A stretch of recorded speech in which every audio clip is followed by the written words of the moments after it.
Hello everyone, welcome to my channel CIB with Ashok. Friends, आज हम retail के module ई में चैप्टर 22 का पार्ट 1 करेंगे। फ्रेंड्स, ये चैप्टर है आपका वैल्यूएशन ऑफ रियल प्रॉपर्टी के बारे में। और इसमें क्वेश्चन फ्रेंड्स जो है कैलकुलेशन से रिलेटेड डिप्रिशिएशन पे पूछा जाता है या पूछा जा सकता है, तो उसी के बारे में ही हम यहाँ पर पढ़ेंगे। अभी हम चैप्टर की थ्योरी नहीं पढ़ेंगे, सिर्फ न्यूमेरिकल पढ़ लेंगे, क्योंकि मॉड्यूल ई अगर पूछा गया तो डिप्रिशिएशन से क्वेश्चन बनना तय है। इसलिए हम डिप्रिशिएशन के बारे में पढ़ेंगे। तो पहले थोड़ा सा समझ लेते हैं डिप्रिशिएशन होता क्या है, और फिर जो है इसको दो मेथड जो कैलकुलेट करने के हैं उन पर बेस्ड न्यूमेरिकल भी देखेंगे। इस लेक्चर में एक मेथड देखेंगे, अगले लेक्चर में दूसरा मेथड देखेंगे। तो डिप्रिशिएशन क्या होता है friend? Depreciation means loss in value. देखिए, डिप्रिशिएशन को सिंपल टर्म में अगर आप समझना चाहें तो जैसे मान लीजिए आपने कोई मोबाइल परचेज किया, फॉर एग्जाम्पल 20,000 रुपये का, ठीक है। 20,000 रुपये का मोबाइल आपने खरीदा। अब मान लीजिए ये मोबाइल आपका 4 साल चलता है, तो 4 साल बाद इसकी वैल्यू ज़्यादा से ज़्यादा क्या रहेगी? अगर आप 4 साल बाद अपना 20,000 का मोबाइल बेचेंगे तो हार्डली कोई आपको 2,000, 3,000, 5,000 इससे ज़्यादा नहीं देगा। तो जो चीज़ आपकी 20,000 रुपये की थी वो 4 साल बाद 5,000 रुपये की क्यों हो गई? बाकी का 15,000 कहाँ चला गया? ये जो 15,000 आपके गायब हुए हैं वही डिप्रिसिएट हुआ है, वही आपकी मोबाइल की वैल्यू घट गई है। ठीक इसी तरह से आप 10 लाख रुपए की कार खरीदिए, ठीक है। 6 साल 8 साल बाद उसे बेचिए, तो क्या कोई 10 लाख रुपए में आपकी कार खरीदेगा? कभी नहीं खरीदेगा। यहाँ तक की स्थिति ये होती है कि अगर आप कार शोरूम से निकाल के लाइए और तुरंत बेचना चाहिए तो भी ये 10 लाख रुपए में नहीं बिकती है, 9 लाख रुपए में बिक जाती है, 8 लाख रुपए में बिक जाती है। लोग उतना प्राइस नहीं देना चाहते हैं। अब अगर आप 5 साल बाद बेचेंगे तब तो सवाल ही नहीं बनता कि कोई आपको 10 लाख रुपए देगा। हार्डली कोई 5 लाख 6 लाख, इससे ज़्यादा आपको ऑफर नहीं करेगा। तो 10 लाख रुपए की जो कार आप खरीद कर लेकर आए थे, अब वो सिर्फ 6 लाख रुपए की रह गई है, तो बाकी के 4 लाख कहाँ चले गए? उसकी वैल्यू घट गई, डिप्रिसिएट हो गई। फ्रेंड्स, यही होता है डिप्रिसिएशन। ओके, तो डिप्रिसिएशन का मतलब होता है वैल्यू में लॉस का होना, ठीक है, वैल्यू का लॉस होना। What is depreciation? Means loss in value. अब डिप्रिसिएशन कई कारणों से होता है ना। A building loses value due to deterioration in its physical condition as a result of usage, wear and tear, effect of climatic condition, poor structural designing, workmanship वगैरह, इन सब के कारणों से होता है। तो कोई एक बिल्डिंग है, जैसे मान लीजिए कोई एक घर है, आपने 60 लाख रुपए में बनवाया हुआ है, तो वो धीरे धीरे उसकी वैल्यू 60 लाख रुपए नहीं रह जाएगी। 30 साल बाद 35 साल बाद हो सकता है आपका ये घर गिर जाए, और जब गिर जाएगा तो उसकी वैल्यू कितनी रह जाएगी? हो सकता है कि 2 लाख रुपए भी आपको उस घर की, मतलब जमीन की बात नहीं कर रहा हूँ मैं, लैंड की बात नहीं कर रहा हूँ मैं, सिर्फ प्रॉपर्टी जो आपने घर बनवाया उसकी बात कर रहा हूँ। तो हो सकता है आपको 2 लाख रुपए भी स्क्रैप वैल्यू के ना मिले। तो ऐसा क्यों हो रहा है? बिल्डिंग अपनी वैल्यू क्यों लॉस कर रही है? तो building loses value due to deterioration in its physical condition. जो उसका फिजिकल कंडीशन है, जैसे खंभे और जैसी छत वगैरह आपकी पहले थी वैसी अब नहीं रह गई है। क्यों नहीं रह गई है? क्योंकि वियर एंड टियर कर रहे हैं, आप चीज़ों को यूज कर रहे हैं, उसकी वजह से खराब हो रही है। मौसम की कंडीशन की वजह से, क्लाइमेटिक कंडीशन, कभी बारिश है, कभी धूप है, कभी छांव है ना। हर तरीके का मौसम हमारा जो बिल्डिंग है झेल रही, उसकी वजह से भी कमज़ोर हो जाती है। स्ट्रक्चरल डिजाइन जो हमने जब बनवाया था वो अच्छा था, स्ट्रांग था, सारी चीज़ें अच्छी लगवाई थी हमने, लेकिन समय के साथ में धीरे धीरे लोहे में भी जंग लग जाती है। तो स्ट्रक्चरल डिजाइन की वजह से भी वैल्यू डिप्रिसिएट हो जाती है, ठीक है। तो डिप्रिसिएशन मतलब वैल्यू में लॉस होता है। कोई भी बिल्डिंग अपना वैल्यू डिप्रिसिएट क्यों करती है? क्योंकि वियर एंड टियर हो रहा है, हम उसको यूज कर रहे हैं, क्लाइमेट में परिवर्तन होता रहता है जिसकी वजह से, या स्ट्रक्चरल डिजाइन में कमी रही है या कमी हो जाती है समय के साथ में, तो उसकी वजह से बिल्डिंग अपना वैल्यू लॉस कर जाती है। कार के केस में भी सेम बात हो सकती है। An estimate of useful life of building is made after which it will become unserviceable and depreciation is charged accordingly so that accumulated depreciation become equal to the original investment at the end of life. Okay, तो देखिए कह रहे हैं कि हम क्या करेंगे, एक यूजफुल लाइफ जो है बिल्डिंग की एस्टिमेट करते हैं। हम ये मानकर चलेंगे कि 20 साल तक ये हमारी जो बिल्डिंग है वो 20 साल के लिए है, यानी 20 साल के बाद में ये ना तो सर्विस करने लायक रह जाएगी, ओके, अनसर्विसेबल हो जाएगी। यानी 20 साल के बाद अगर आप इसे रिपेयर भी करवाना चाहोगे तो रिपेयर नहीं होगी, ठीक है। तो उस केस में क्या होगा? Depreciation is charge accordingly so that accumulated depreciation become. तो अब हमें क्या करना है? अगर 20 साल में आप ये कह रहे हैं कि हमारी बिल्डिंग दोबारा सर्विस करने लायक नहीं रह जाएगी, तो हम क्या करेंगे? डेप्रिसिएशन, मान लीजिए आपने 60 लाख रुपए की बिल्डिंग बनवाई हुई है, तो हम डेप्रिसिएशन इस हिसाब से चार्ज करेंगे कि अगले 20 साल में ये 60 लाख रुपए 0 रुपए के बराबर हो जाएं, या जितना डिप्रिसिएट हो रहा है, मान लीजिए हर साल 3 लाख रुपए अगर डिप्रिसिएट होगा तो 20 साल में 60 लाख डिप्रिसिएट हो जाएगा, ताकि मतलब ये जो टोटल 60 लाख रुपए का इन्वेस्टमेंट है उतना वो 20 साल में पूरा हो जाए, तो हर साल हम 3 लाख रुपए का डिप्रिसिएशन दिखाएंगे। क्लियर दिख रहा होगा फ्रेंड्स, वही बात यहाँ पर बोली गई हुई है, लैंग्वेज में वही कहा गया है कि जो एक्यूमुलेटेड डिप्रिसिएशन है यानी 3 लाख मल्टीप्लाइड बाई 20 साल जो बन रहा है 60 लाख रुपए, वो इक्वल टू आपके ओरिजिनल इन्वेस्टमेंट के हो जाना चाहिए। अब इसके बाद में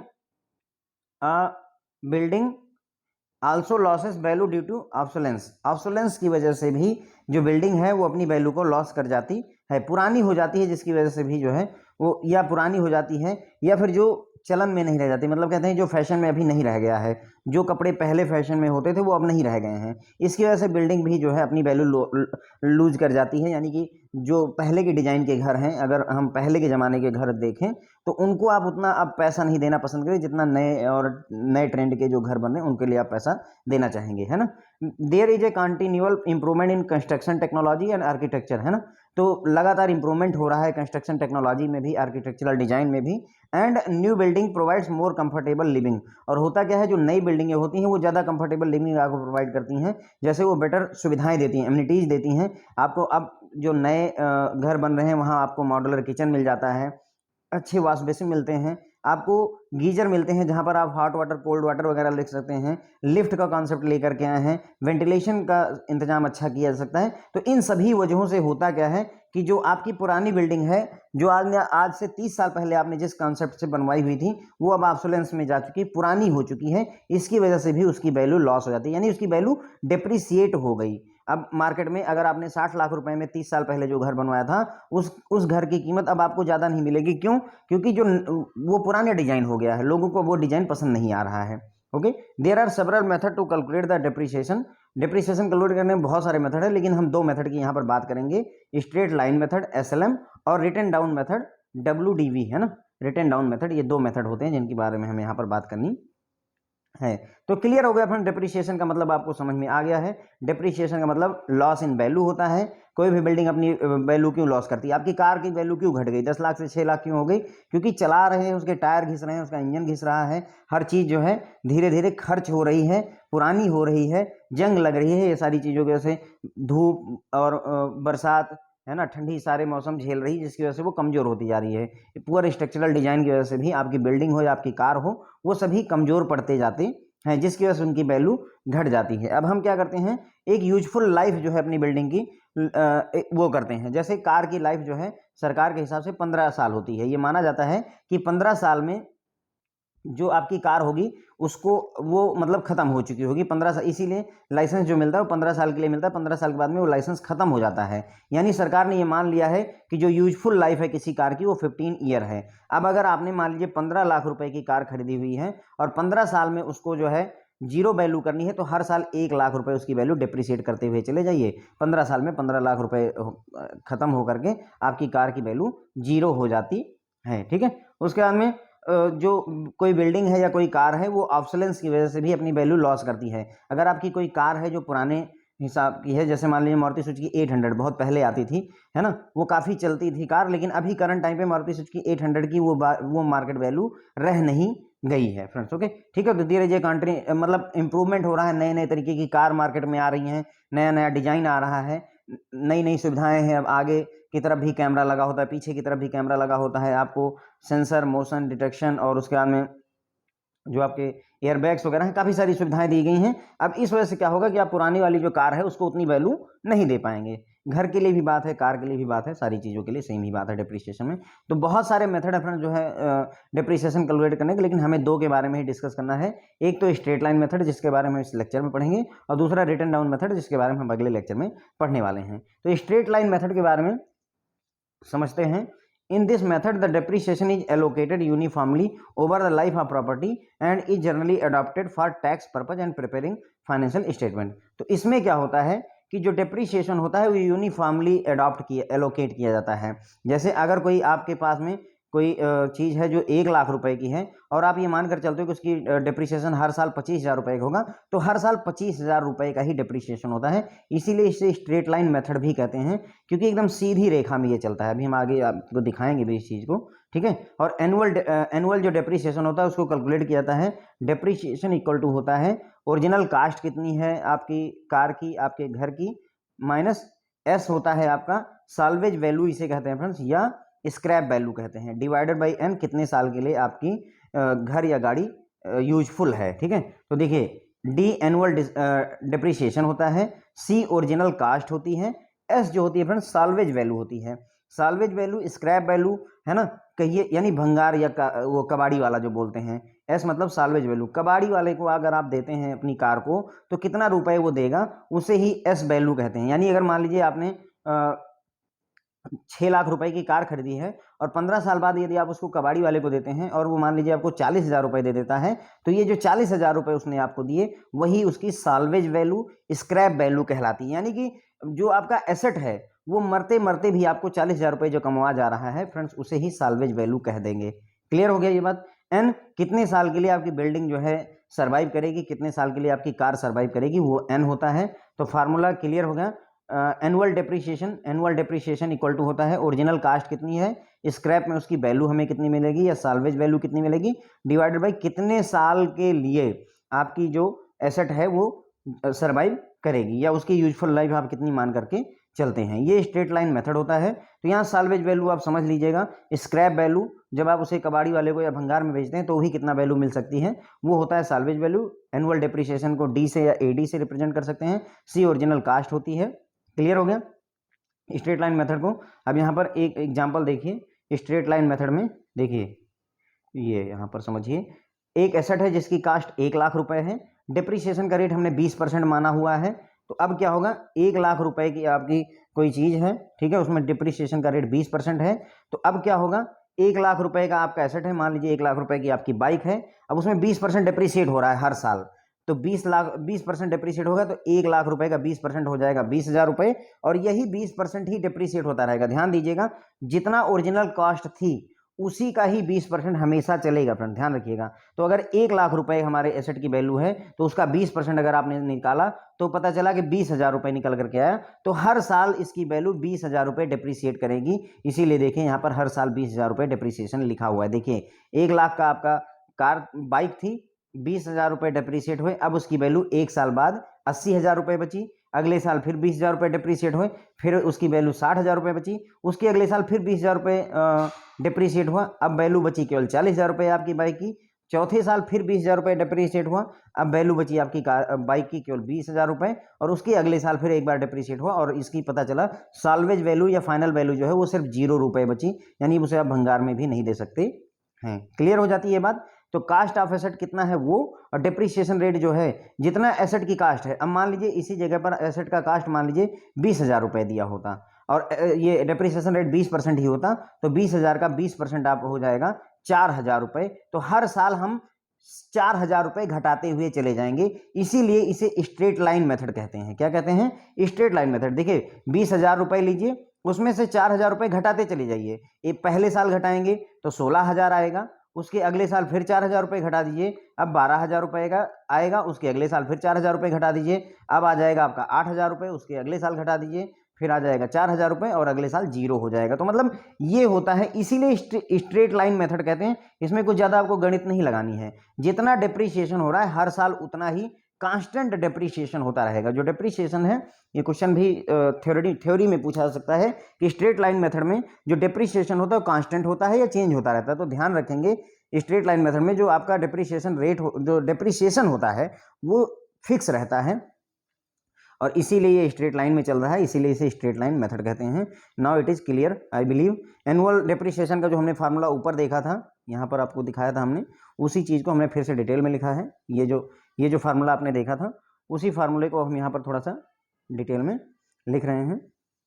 देखिए एनुअल डिप्रिसिएशन का मतलब होता है एसेट की कॉस्ट कितनी है उसे सी से रिप्रेजेंट कर दीजिए, माइनस सॉल्वेज वैल्यू या स्क्रैप वैल्यू उसे एस से रिप्रेजेंट कर दीजिए, divided by number of year, कितनी लाइफ है आपकी स्क्रैप, आपकी जो कार है, आपकी जो एसेट है, उसकी लाइफ कितनी है, तो C minus S divided by N से एनुअल डिप्रिशिएशन निकलता है। और रेट ऑफ डिप्रिशिएशन निकालने के लिए एनुअल डिप्रिशिएशन कैलकुलेट कर लीजिए, उसको कास्ट ऑफ एसेट से डिवाइड कीजिए, इंटू 100 कर दीजिए, तो आपका डिप्रिशिएशन का रेट निकल करके आ जाता है। अब यहाँ पर देखिए, आपको डिप्रिशिएशन का रेट ऑलरेडी दिया हुआ है इस सवाल में, लेकिन हर एक क्वेश्चन में आपको डिप्रिशिएशन का रेट नहीं देगा, बल्कि वो ये बताएगा कि आपको यूजफुल लाइफ मान लीजिए 5 साल है ना, और 1 लाख रुपए का आपका सामान पड़ता है और 5 साल की उसकी लाइफ है। अब आपको बोलेगा कि एनुअल वो डिप्रिसिएशन पता करिए, और साथ ही साथ आपको बोलेगा कि कितने मतलब जो है, साथ ही साथ ये भी बोलेगा कितने परसेंट जो है डिप्रिसिएशन हर साल हो रहा है। तो इस तरीके के क्वेश्चन आते हैं। अब एक एग्जाम्पल देखते हैं तो आपको थोड़ा सा और चीज़ें क्लियर हो जाएंगी। A firm bought a machine for ₹8 lakh and if it's useful life is 5 years. मतलब एक कंपनी ने एक मशीन खरीदी 8 लाख रुपए की, और उसने ये देखा कि इसकी जो यूजफुल लाइफ है वो 5 साल है। मतलब ऐसा अंदाजा लगाया जाता है 5 साल के लिए हम मानकर चलते हैं कि 5 साल में हमारी जो मशीन है वो खराब हो जाएगी, खत्म हो जाएगी, ठीक है। इट्स एस्टिमेटेड साल्वेज वैल्यू और स्क्रैप वैल्यू इज ₹1 लाख। और ये भी माना गया कि अगर 5 साल बाद हम इसको बेचेंगे तो जो साल्वेज वैल्यू या स्क्रैप वैल्यू मिलेगी हमको वो 1 लाख रुपए मिलेगी। तो अब आपसे कहा जा रहा है कि आपको एनुअल डिप्रिसिएशन और रेट ऑफ डिप्रिसिएशन कैलकुलेट करने के लिए बोला जा रहा है। तो अब सिंपल सा सवाल है, सबसे पहले देख लीजिए मशीन की कॉस्ट कितनी है, 8 लाख रुपए लिख लीजिए। ये आपका सी हो गया, मशीन की कॉस्ट सी हो गई। या फिर यहाँ फार्मूला देखिए, आपको चाहिए क्या, मशीन की cost minus salvage value divided by number of years, कितने साल की लाइफ है ना। मशीन की कॉस्ट कितनी है, क्वेश्चन में ही 8 लाख दिया हुआ है, साल्वेज वैल्यू कितनी दी हुई है, 1 लाख दी हुई है, और लाइफ कितनी दे रहा है, 5 साल दे रहा है। एक बार देख लीजिए यहाँ क्वेश्चन में, देखिए कास्ट कितनी है 8 लाख, साल्वेज वैल्यू कितनी है 1 लाख, और लाइफ कितनी मानी जा रही 5 साल। तो ये आपका सी हो गया, ये आपका एस हो गया, और ये आपका एन हो गया। अब कोई ज़्यादा डिफिकल्टी है नहीं, सिंपल सा फार्मूला है, C minus S divided by N. C कितना है 8 लाख रुपए, माइनस एस कितना है साल्वेज वैल्यू 1 लाख रुपए, डिवाइडेड बाई एन, एन कितना है 5 है ना। इसको आप कैलकुलेट करेंगे जब तो 7/5 करेंगे तो 1.4 लाख आ जाएगा, और इसे 1.4 लाख लिखिए चाहे 1,40,000 रुपये लिख दीजिए, दोनों एक ही बात है। तो एनुअल डिप्रिसिएशन यानी हर साल 1,40,000 रुपये का डिप्रिसिएशन हो रहा है। यानी अगर हम इस क्वेश्चन में आए यहाँ पर, तो हम यहाँ पर अगर 8 लाख लिखते हैं तो जहाँ हमने 20,000 रुपये लिखा है वहाँ पर 1,40,000 रुपये का डिप्रिसिएशन हर साल हो रहा है। और एक और बात ध्यान रखिएगा कि अंत में यहाँ जीरो जैसे मिला था वहाँ जीरो न मिल करके लास्ट में आपको 1 लाख रुपए और मिलेंगे। ध्यान रखिएगा, लास्ट में आपको 1 लाख रुपए बचेगा, और हर साल 1,40,000 रुपए का डिप्रिसिएशन अगले 5 साल तक होता रहेगा। तो अगर 1,40,000 रुपए का डिप्रिसिएशन 5 साल तक होगा तो ये होगा आपका 7 लाख रुपए। तो 7 लाख रुपए आपका डिप्रिसिएट हो गया, 1 लाख रुपए आपको लास्ट में मिले, कुल मिलाकर के 7 और 1 8 लाख रुपए। जो 8 लाख शुरू में लिए थे पूरे 8 लाख रुपए आपके मेंटेन हो जाते हैं। यही है फ्रेंड्स जो है स्ट्रेट लाइन मेथड। क्लियर हो जाता है। अब आपको परसेंटेज निकालना है एनुअल डिप्रिसिएशन का कितना परसेंट है। तो एनुअल जो है डिप्रिसिएशन कितना है 1,40,000 रुपए, डिवाइडेड बाई कॉस्ट कितनी है, मशीन कितने की खरीदी गई 8 लाख रुपए की, इंटू 100, बस सिंपल।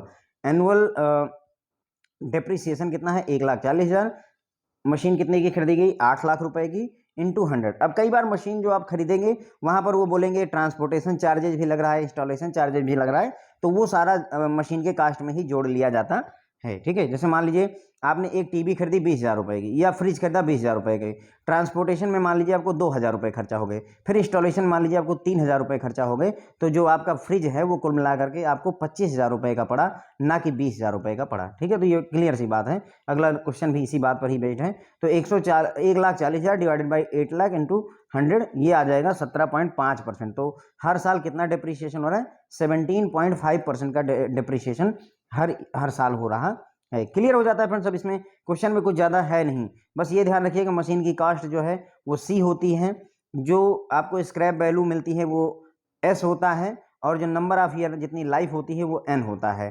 फार्मूला होता है C minus S divided by N. C कितना है 8 लाख, या 8 लाख लिखिए, 8 लिख दीजिए। एस कितना है स्क्रैप वैल्यू 1 लाख है, divided by number of years 5 हो गए।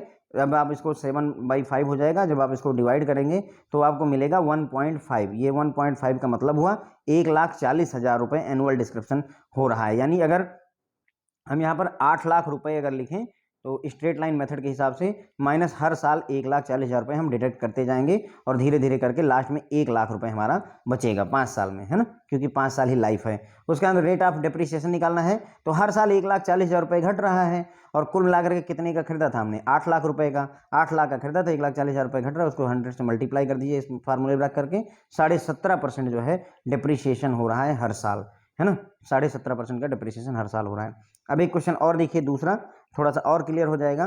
XYZ corporation bought a machine or machinery for 1,60,000 रुपये and they spend ₹40,000 in its installation and ₹20,000 in its transport. ठीक है, तो देखिए वो क्वेश्चन वही जो मैंने आपको समझाया था, तो लैंग्वेज पढ़ने में ना समझ में आ रहा हो तो जो मैं बोल रहा हूँ वही समझ लीजिएगा। XYZ कॉर्पोरेशन है, उसने एक मशीन खरीदी है 1,60,000 रुपये की। उन्होंने इंस्टॉलेशन पर 40,000 रुपये खर्चा किया है और ट्रांसपोर्ट करके फैक्ट्री तक लाने में 20,000 रुपये खर्चा किया है। तो अब मशीन की कॉस्ट कितनी हो जाएगी, 1,60,000 नहीं रहेगी भाई, 40,000 रुपये। 1,60,000 रुपये में 40,000 रुपये आपने जोड़ दिया किसका, इंस्टॉलेशन का, प्लस 20,000 रुपये शिफ्टिंग का चार्जेज यानी कि ट्रांसपोर्टेशन का चार्जेज। तो कुल मिला करके ये हो जाएगा 1,60,000 प्लस 40,000 प्लस 20,000, ये हो जाएगा 2,20,000 रुपये मशीन की कास्ट निकलेगी। तो सी निकल करके आता है फ्रेंड 2,20,000 रुपये। 2,20,000 कैसे लेकर के आए, मशीन कितने की खरीदी, 1,60,000 रुपये की। उतने में ही मशीन आपके फैक्ट्री में नहीं पहुंची, फैक्ट्री में 20,000 रुपये और लगे पहुंचाने में, तो 1,80,000 रुपये की मशीन पड़ गई। और उसके बाद फिर पता चला कि 40,000 रुपये इंस्टॉलेशन का मांग रहा है इंजीनियर, तो 40,000 रुपये आपने और दिए। तो कुल मिलाकर के आपने 2,20,000 रुपये खर्चा किया मशीन की कॉस्ट, यानी सी 2,20,000 रुपये निकल करके आता है। और इस्टीमेट किया गया कि इसकी यूजफुल लाइफ जो है मशीन की वो 4 ही साल है। ये पाया गया कि ये सिर्फ 4 ही साल चलेगी, यानी n = 4 हमें मिल गया। ठीक है, उसके बाद में XYZ will sell it then it will get 40,000 रुपये। और ये भी पाया गया कि अगर 4 साल के बाद में, आफ्टर दैट, अगर 4 साल के बाद में जो XYZ कंपनी है वो इसको अगर बेचेगी तो वो 40,000 रुपये पाएगी। बेचेगी और 40,000 रुपये पाएगी, इसका मतलब ये 40,000 रुपये आपका साल्वेज वैल्यू S हो गया, या स्क्रैप वैल्यू भी कह सकते हैं। तो S जो है 40,000 रुपये निकल करके आ गया। तो देखिए हमें C चाहिए था, मिल गया 2,20,000 रुपये। हमें S चाहिए था, मिल गया 40,000 रुपये। और हमें चाहिए था N, जो कि दिया हुआ है 4। अगर C, S और N ये 3 चीज़ें पता हैं तो क्वेश्चन सॉल्व करना कितना डिफिकल्ट है आप मुझे बताइए, है ना। C हमने कास्ट निकालनी है, तो 1,60,000 plus installation cost plus transportation cost मिलाकर के 2,20,000 रुपये। बस यही इतनी ट्रिक है इस सवाल में, बाकी कुछ है नहीं। लाइफ 4 साल है तो N की वैल्यू 4 हो गई, साल्वेज वैल्यू आपको 40,000 रुपये मिल गई। अब एनुअल डिप्रिसिएशन का formula C minus S divided by N। C है आपका 2,20,000 रुपये, माइनस S है आपका 40,000 रुपये, डिवाइडेड बाई 4। जब आप इसको सब्सट्रैक्ट करें तो 1,80,000 डिवाइडेड बाई 4 आ जाएगा। 1,80,000 को 4 से डिवाइड करेंगे तो 45,000 रुपये निकल करके आते हैं, यानी हर साल 45,000 रुपये का डिप्रिसिएशन होगा। एक जो 2,20,000 रुपये का आपकी चीज़ है उसमें हर साल 45,000 रुपये, फिर अगले साल 45,000 रुपये, फिर अगले साल 45,000 रुपये, फिर अगले साल भी 45,000 रुपये, कुल मिलाकर के 45 + 90 1,80,000 रुपये का डिप्रिसिएशन हो जाएगा। और प्लस 40,000 रुपये आपको मिल जाएंगे किस बात के, जब आप उसको स्क्रैप में, साल्वेज में बेचते हैं। तो कुल मिलाकर के 2,20,000 रुपये आपके मेंटेन हो जाते हैं, कोई दिक्कत नहीं है। अब आपको अगर परसेंटेज निकालना है डिप्रिसिएशन का, रेट ऑफ डिप्रिसिएशन, तो आपको कितने का वो हो रहा है डिप्रिसिएशन, 45,000 रुपये का। कितनी कॉस्ट है, 2,20,000 रुपये मशीन की कॉस्ट है, इंटू 100 जब आप करेंगे तो ये लगभग 20.50% के आसपास आएगा फ्रेंड्स। ओके, तो यही हो गया फ्रेंड्स जो है स्ट्रेट लाइन मेथड से डिप्रिसिएशन को कैलकुलेट करना। अब इसमें कोई ज़्यादा कठिनाई मेरे ख्याल से नहीं है। यदि अभी भी मान लीजिए आपको समझ में नहीं आया तो एक बार वीडियो दोबारा देख लीजिएगा, सारी चीज़ें एकदम क्लियर हैं। यही स्ट्रेट लाइन मेथड में यही जो एग्जांपल मैंने आपको दिया है, अगर ये आपको समझ में आ गया है तो ये क्वेश्चन कोई डिफिकल्ट नहीं है। अब यहाँ पर हमने वैल्यू 0 ली थी और बाकी सारे एग्जांपल्स में हम क्या कर रहे हैं, यहाँ तक नहीं जा रहे हैं, यहाँ पर रुक जा रहे हैं। जैसे इसी क्वेश्चन में होता कि जो एसेट है हमारा, उसकी कॉस्ट जो है 1,00,000 रुपये है, डिप्रिसिएशन रेट ना दे करके बोलता कि इसकी वैल्यू 4 साल की है और 4 साल बाद इसको साल्वेज में जब बेचेंगे तो 20,000 रुपये मिलेंगे। तो ये C हो जाता आपका, साल्वेज वैल्यू S हो जाती और N 4 हो जाता। अब आपसे बोला जाता है कि आप डिप्रिसिएशन का परसेंटेज निकालिए, तो परसेंटेज निकालने के लिए पहले आप डिप्रिसिएशन निकालोगे और फिर परसेंटेज निकालोगे फ्रेंड्स। ओके, तो क्लियर हो जाता है फ्रेंड्स। आई बिलीव कि आप लोगों को समझ में आ गया। और अगले लेक्चर में फ्रेंड्स जो ये दूसरा मेथड है यहाँ पर return down method, WDV method है, उसके बारे में हम अगले लेक्चर में पढ़ेंगे। Thank you so much.